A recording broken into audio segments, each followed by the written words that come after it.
ఆంధ్రప్రదేశ్లోని కూటమి సర్కార్ అఖిల భారత సర్వీసుల అధికారులకు గుడ్ న్యూస్ ప్రకటించింది. నేషనల్ పెన్షన్ పథకంకి ఇచ్చే వాటా పెంచింది. ఈ మేరకు ఉత్తర్వులు జారీ చేసింది ఏపీ ప్రభుత్వం. ఐఏఎస్ అధికారులకు ప్రభుత్వం ఇచ్చే వాటాను 10% నుంచి 14% పెంచుతూ నిర్ణయం తీసుకుంది రాష్ట్ర ప్రభుత్వం. రాష్ట్రంలో డిప్యూటేషన్పై ఉన్న అఖిల భారత సర్వీస్ అధికారులకు వర్తింపచేస్తూ ఉత్తర్వులు జారీ చేసింది సర్కార్. రాష్ట్ర సచివాలయం సహా విభాగాధిపతులుగా డిప్యూటేషన్పై ఉన్న సిసిఎస్ అధికారులకు వర్తింపు చేస్తూ ఉత్తర్వులు వచ్చాయి. 2019 ఏప్రిల్ 1 నుంచి వాటా పెంపును అమలు చేయనున్నట్లు ఆదేశాల్లో పేర్కొంది ప్రభుత్వం. ఈ మేరకు ఉత్తర్వులు జారీ చేశారు రాష్ట్ర ప్రభుత్వ ప్రధాన కార్యదర్శి కె విజయానంద్.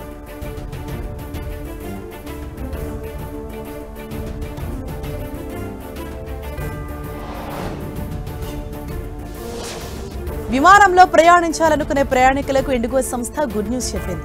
అత్యంత తక్కువ ధరకే ఫ్లైట్ జర్నీని అందించేందుకు నిర్ణయం తీసుకుంది. ప్రతి ఒక్కరికి విమానం ఎక్కాలి, అందులో ప్రయాణించాలి అనే కోరిక ఉంటుంది. కానీ తమ ఆర్థిక పరిస్థితులు, అధికంగా ఉండే విమాన టికెట్ల ధరల కారణంగా వారి కోరికలను అక్కడే వదిలేసుకుంటారు. అయితే ఇలాంటి వారి కోసమే ఇండిగో విమానయాన సంస్థ ఒక ప్రత్యేక ఆఫర్ తీసుకొచ్చింది. తమ ప్రయాణికుల కోసం ప్రత్యేక మాన్సూన్ సేల్ను ప్రకటించింది. ఈ సేల్లో దేశీయ విమాన ప్రారంభ టికెట్ ధరను 1499 రూపాయలకి అందించనుంది. ఇక విదేశాలకు ప్రయాణించే విమాన ప్రారంభ టికెట్ ధరను 4399 రూపాయలు పేర్కొంది. తక్కువ ధరలో ప్రయాణికులు తమ గమ్యస్థానాలకు చేరుకోవటానికి ఈ ఆఫర్ ఒక సువర్ణ అవకాశమని ఇండిగో సంస్థ తెలిపింది.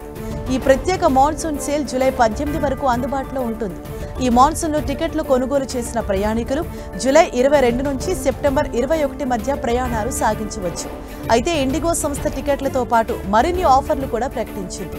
అంతేకాకుండా డొమెస్టిక్, అంతర్జాతీయ ప్రయాణాలకు ప్రీపెయిడ్ ఎక్స్ట్రా లగేజ్పై 50% వరకు తగ్గింపు ప్రకటించింది.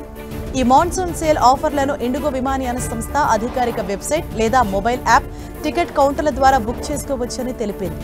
ఈ సేల్తో ప్రయాణికులకు తక్కువ ఖర్చుతో మెరుగైన ప్రయాణాన్ని ఇండిగో సంస్థ అందించనుంది.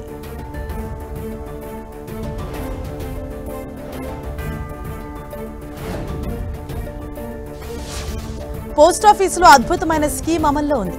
ప్రతి నెల కొంత మొత్తాన్ని పొదుపు చేసి పెద్ద మొత్తంలో తీసుకోవచ్చు. చిన్న పొదుపు పథకాల్లో పెట్టుబడి పెట్టడానికి పోస్టాఫీస్ పథకాలు చాలా అనుకూలంగా ఉంటాయి. షేర్లు, మ్యూచువల్ ఫండ్లలో ఉన్న రిస్క్ ఫ్యాక్టర్ పోస్టాఫీస్ పథకాల్లో ఉండదు. వాటిని ప్రభుత్వం నిర్వహిస్తుంది కాబట్టి డబ్బుకు హామీ ఇస్తుంది. పోస్టాఫీస్ నిర్వహిస్తున్న డజన్ల కొద్దీ చిన్న పొదుపు పథకాలు ఉన్నాయి. వాటిలో ఒకటి పోస్టాఫీస్ రికరింగ్ డిపాజిట్ పథకం. ఇది బ్యాంకుల్లోని ఆర్డీ లాంటిది. మీరు ప్రతి నెల ఒక స్థిర మొత్తాన్ని రికరింగ్ డిపాజిట్ ఖాతాలో జమ చేయొచ్చు.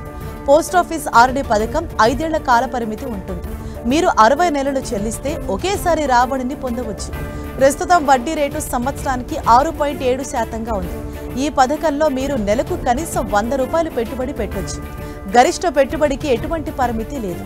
మీరు పోస్టాఫీసులో ఆర్డీ ఖాతా తెరిచి నెలకు 10,000 పెట్టుబడి పెడితే 5 ఏళ్లలో 7,13,659 రూపాయల రాబడి లభిస్తుంది.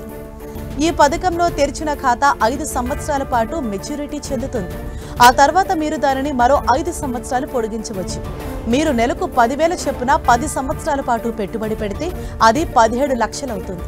మీరు 20,000 పెట్టుబడి పెడితే అది 34 లక్షలు అవుతుంది.